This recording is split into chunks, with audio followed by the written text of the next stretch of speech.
ගුරු මුෂ්ටියක් නැතුව කාර්මික ශිල්පය දන්න සිංහලෙන් කියලා දෙන ලංකාවේ අංක 1 කාර්මික YouTube channel එකට ඔයාලව ආයිබෝවන් කියලා සාදරයෙන් පිළිගන්න අතරම වැඩි විස්තර වැඩි බයිලා නැතුව මම අද මේ වීඩියෝ එකකින් ඔයාලට කියලා දෙන්නේ ගෙදරකට CCTV කැමරා සවි කරන්න අවශ්‍ය මූලික උපකරණ ටික මිලදී අරගෙන අපි විසින්ම කොහොමද සරලව සහ නිවැරදිව ගෙදර CCTV කැමරා සවි කරලා වයරින් එක කරගන්නේ කියලා. ඒ වගේම තමයි මම මේ වීඩියෝ එකෙන් කැමරා ගැන සහ අනිත් උපාංග ගැන විද්‍යාත්මකව වැඩිදුර විස්තර කරන්න යන්නේ නැහැ. මොකද සරල මූලික දැනුම තමයි මේ වීඩියෝ එකෙන් ඔයාලට අද කියලා දෙන්න යන්නේ. ගෙදරට කැමරාවක් තෝරගන්නේ කොහොමද? ඒ කැමරා එකේ තියෙන්න ඕන විශේෂාංග මොනවාද? අපි ඒ සඳහා සැලකිලිමත් යුතු කරුණු මොනවද කියලා විස්තර ඕන තරම් සිංහලෙන් කරපු වීඩියෝස් YouTube එකේ තියෙනවා. මේ මොන විස්තර ගැන තිබුණත් CCTV කැමරා සවි කරලා වයරින් එක කරන විදිහ ගොඩක් දෙනෙක් කියලා දෙන්න කැමති වෙන්නේ නැහැ. අන්න ඒ කවුරුත් නොකියන රහස් තමයි SLEC work අපේ කාර්මික channel එකෙන් ඔයාලට කියලා දෙන්න යන්නේ. ඉතින් දැන් අපි බලමු මේ සඳහා අවශ්‍ය වන උපකරණ සහ උපාංග මොනවද කියලා. හරි, අපේ වැඩේ කිරීම සඳහා මෙන්න මේ ආකාරයේ CCTV කැමරා අවශ්‍ය වෙනවා.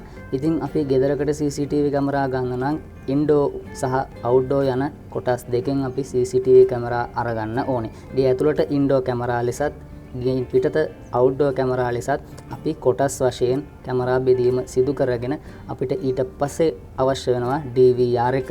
ඒ වගේම අපි දත්ත ගබඩා කර ගැනීම සඳහා හાર્ඩ් ඩිස්ක් එකක් වගේම ඒ වගේම දත්ත DVR එකට කැමරාවේ සිට අරගෙන එන්න CCTV cables අවශ්‍ය වෙනවා. ඒ වගේම කැමරා එකට සප්ලයි දෙන්න power supply එකක්. ඒ වගේම කැමරා සහ DVR එක අතර වයර් සම්බන්ධ වෙන cable connectors අවශ්‍ය වෙනවා. ඒ වගේම DVR එක තැන්පත් කිරීම සඳහා boxes අපිට මෙහිදී භාවිතා කරන්න පුළුවන්.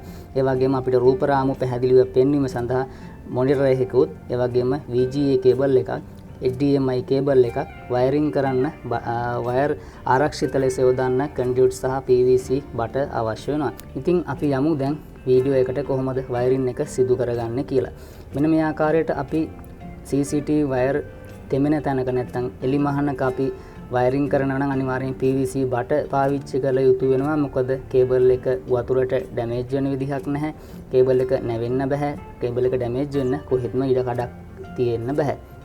ඉතින් එහෙම වුණාම ඔබගේ CCTV කනෙක්ෂන් එක නැත්නම් රූප රාමු පැහැදිලිව දසුන් ඔබට ලබා ගැනීමට හැකියාවක් ලැබෙන්නේ නැහැ. මෙන්න මේ ආකාරයට PVC බට ඇතුලේ දාලා තමයි අපි වයරින් එක සිදු කරගන්න ඕනේ.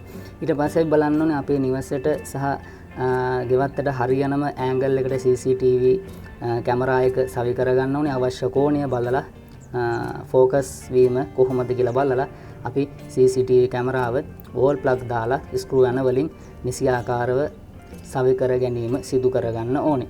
මොකද CCTV කැමරා සවි කරනකොට කොන්ක්‍රීට් යන සම්බන්ධ කරන්න එපා. හදිසියේ රියස් කරනකොට අලුත් වැඩිය කටයුත්තක් කරනකොට ඒ අපිට වෙනස් කරන්න ඉතාමත් අපහසු වෙන හින්දා. ඉතින් හරියාකාරව කැමරාව සහ පවර් සප්ලයි එක නිසියාකාරව සර්විස් ඇන්ඩ් මේන්ටනන්ස් වලට පහසු වෙන විදිහට ඉන්ස්ටෝල් කරගන්න ඕන. ඉන්ස්ටෝල් කරගත්තට පස්සේ ඇලන් කී ආධාරයෙන් අපිට කැමරාවේ ඇන්ගල් එක අපිට ඕන විදිහට ඇඩ්ජස්ට් කරගන්න පුළුවන්. මෙන්න මේ ආකාරයට ඇලන් කීයක් කැමරාවට මෙනවා. ඇලන් කීය පාවිච්චි කරලා අපිට පුළුවන් කැමරාව අපිට ඕන ඇන්ගල් එකට වෙනස් කරගන්න. ඉතින් මෙන්න මේ ආකාරයට ෆ්ලෙක්සිබල් හෝස් පාවිච්චි කරලා ඇතුළට වතුර යන්නේ නැති විදිහට අපි වයරින් එක කරගෙන මෙන්න මේ විදිහට BNC connectors අපි පාවිච්චි කරන්න ඕන අපේ CCTV cable එක සහ කැමරාවට අපි සම්බන්ධ කිරීම සඳහා. මෙන්න මේ ආකාරයේ tool එකක් ඔබට භාවිතා කරන්න පුළුවන්. නැත්නම් CCTV cable එක ඉන්සුලේෂන් එක සුද්ධ කරන්න පේපර් කටර් එකක් උනත් ඔබට යූස් කරලා මම පෙන්වන විදිහට ඔබට වයර් එක සුද්ධ කර ගැනීම සිදු කරගන්න පුළුවන්. ඉතින් BNC කනෙක්ටර් අපි මෙන්න මේ ආකාරයට තමයි CCTV කේබල් එකට සම්බන්ධ කර ගැනීම සිදු කරන්නේ. මොකද නිසියාකාරව මෙම කනෙක්ටර් එක සම්බන්ධ කිරීම සිදු කරගන්න ඕනේ. ඔබ දැකලා ඇති අපගේ රූපවාහිනියට නැත්නම් TV එකට සම්බන්ධ වෙන කේබල් එක බෙහෙවින් මීට සමානයි. ඉතින් ඔබට පුළුවන් නම් ඔබගේ TV එකේ බූස්ටර් එකට හෝ ඇන්ටනාවට ඔබ ජැක් එකක් සම්බන්ධ කරලා තියෙනවා නම් ඔබට වඩාත් පහසු වේවි නිවැරදි ආකාරයට කොහොමද මෙම ජැක් එක මෙම කේබල් එකට සම්බන්ධ කර ගැනීම සිදු කරගන්නේ කියලා. ඉතින් මෙම කේබල් එක නිසියාකාරව සම්බන්ධ කරන විදිහ ඔබට මෙන්න මේ රූප රාමු වලින් බලා ගන්න පුළුවන්.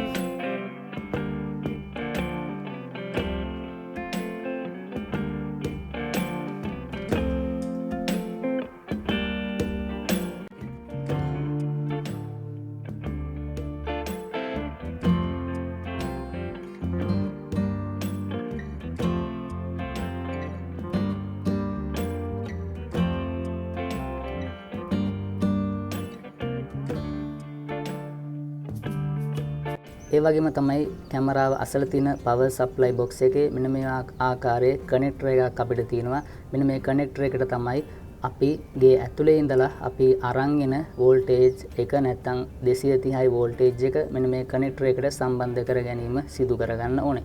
230 වෝල්ටේජ් මෙන්න මේ පරිපථයට සම්බන්ධ වුණාට පස්සේ බොක්ස් එක ඇතුලේ තියෙන මෙන්න මේ කළු පාට කේබල් එකෙන් තමයි DC සප්ලයි එක විදිහට අවුට්පුට් වෙලා කැමරාවට විදුලිය ලබා දෙන්නේ.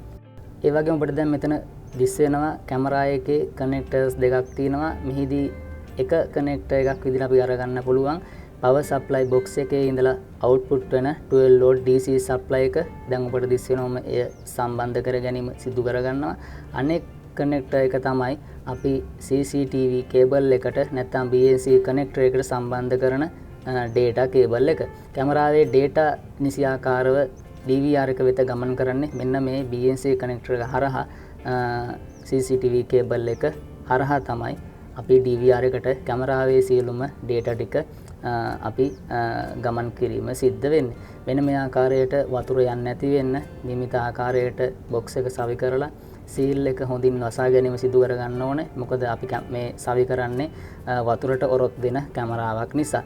මෙන්න මේ ආකාරයට දිස් වෙනවා. ඔබට පහලින් නියමිත ආකාරයට වයර් ඉන්පුට් සහ අවුට්පුට් පෙනෙනවා නිසියාකාරව දාලා තියෙන විදිහ. මෙන්න මේ ආකාරයට තමයි වතුර යන්නේ නැති වෙන්න දීර්ඝ කාලින පැවැත්ම සඳහා CCTV කැමරාවක් එළියේ සවි කරගන්නේ. ඊට පස්සේ අපි කැමරා පහක් සවි කරා එළියේ. එම කැමරා පහේම CCTV කේබල් නිවස ඇතුළට එනවා. මෙන්න මෙතනදී තමයි අපි DVR එක සම්බන්ධ කරලා අපිට බලා ගන්න රූපරාම බලා ගන්න විදිහට අපි ස්ථාන තේරුවේ මෙන්න මෙතන. ඉතින් අපි මෙතන ඇම්පියර් 13 ප්ලග් බේස් දෙකක් ඔබට මෙතන පේනවාම නිර්මාණය කරලා තියෙනවා. ඒ වගේම ෆ්ලෙක්සිබල් වයර් පහක් තියෙනවා කැමරා පහට. ඉතින් මෙන්න මේ ආකාරයේ ඇම්පියර් 13 ප්ලග් ටොප් එකක් ප්ලග් බේස් එකට සම්බන්ධ කරාම අපිට කැමරා පහටම මේ ෆ්ලෙක්සිබල් වයර් එක හරහා වෝල්ටේජ් එක 230 වෝල්ටේජ් එක අර පවර් සප්ලයි එක වෙත ගමන් කරනවා.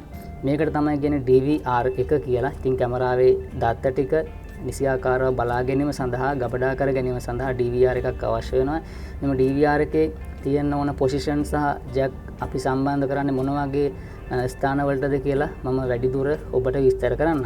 DVR එකට මෙන්න මේ ආකාරයේ VGA පෝට් එකක් තියෙනවා. VGA පෝට් එක සම්බන්ධ කිරීම සඳහා අපි ඩෙස්ක්ටොප් එකක් අවශ්‍ය වෙනවා. ඩෙස්ක්ටොප් එකක් කියන්නේ මොනිටර් එකක් අවශ්‍ය වෙනවා. මේකේ තිබෙන රූපරාමු ඩෙස්ක්ටොප් එකට ලබා ගැනීම සඳහා. ඒ වගේම DC 12 volt වෝල්ටේජ් එක ඉන්පුට් කරන මෙතන එක පොසිෂන් එකක් තියෙන. ඒ වගේම HDMI පෝට් එකක් තියෙන. HDMI පෝට් එක සම්බන්ධ කරලා අපිට මෙම රූපරාමු TV එක හරහා බලා ගැනීමේ හැකියාවක් තියෙනවා.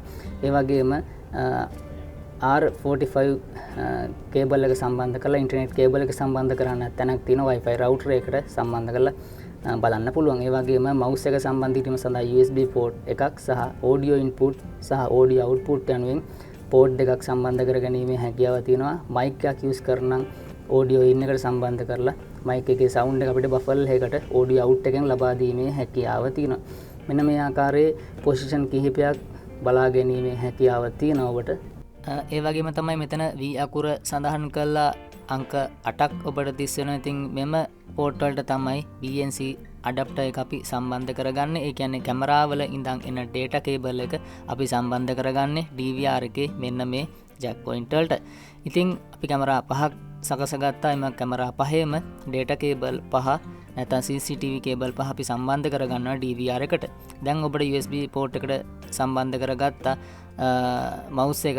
ඒ වගේම DVR එකට DC supply එක ලබා දෙනවා වෙන මේ adapter එකකින් DC supply එක 12 volt supply එක. ඉතින් VGA කේබල් එක අපි මෙහිදී DVR එකට සම්බන්ධ කරනවා. මෙහි අනෙක් කොන සම්බන්ධ වෙන්නේ monitor එකට. ඉතින් DVR එකකින් ලබා දෙන රූපරාමු අපි බලා ගැනීම සඳහා monitor එකට මෙන්න මේ power එක ලබා දෙනවා. ඊට පස්සේ අපි ඉන්ටර්නෙට් කේබල් එක මෙන්න මේ ආකාරයට DVR එකට සම්බන්ධ කරගන්නවා. අපිට Wi-Fi එක හරහා අපිට ෆෝන් එකෙන් ඕනම ස්ථානයකදී අපිට DVR එකේ රෙකෝඩ් වෙන CCTV රූපරාමු ෆෝන් එකෙන් බලා ගැනීමේ හැකියාව ඇති වෙන්න තමයි අපි මෙන්න මේ Wi-Fi connection එක ලබා දෙන්නේ. ඒ වගේම මම ඔබට ඉහත සඳහන් කරපු සියලුම කේබල් මම සකසගෙන අවසන් අපි සවි කරපු කැමරා පහේ රූපරාමු අපිට මොනිටර් එකෙන් දැන් බලා ගන්න පුළුවන්. මෙන්න මේ ආකාරයට තමයි සරලවම CCTV පද්ධතියක් වයරින් කරගන්නේ ගෙදරකට. ඉතින් මීට අමතරව ගෙදර රෙකෝඩ් වෙන සියලුම රූපරාමු අපේ ජංගම දුරකථනයෙන් ලංකාවේ හෝ ලෝකයේ ඕනම තැනක ඉඳන් බලා ගැනීමට මොකක්ද අපි කරන්න ඕනේ? Wi-Fi connection එක වගේම මොබයිල් එකට මොකක්ද ගන්න ඇප් එක, ඒ වගේම අපි ඒ සෙටින්ස් හදාගන්නේ කොහොමද? ඒ සඳහා මොනවද තවත් අවශ්‍ය වෙන උපාංග කියලා මම ඉදිරි වීඩියෝ එකෙන් අනිවාර්යෙන් අරගෙන එන්නම්. මොකද අපේ ජංගම දුරකථනය හරහා අපේ ගෙදර සිදුවෙන දෑ අපිට ඕන තැනක ඉඳන් බලා ගැනීමේ හැකියාව සහ තාක්ෂණය දැන් ඔයාලට ඇවිල්ලා තියෙනවා.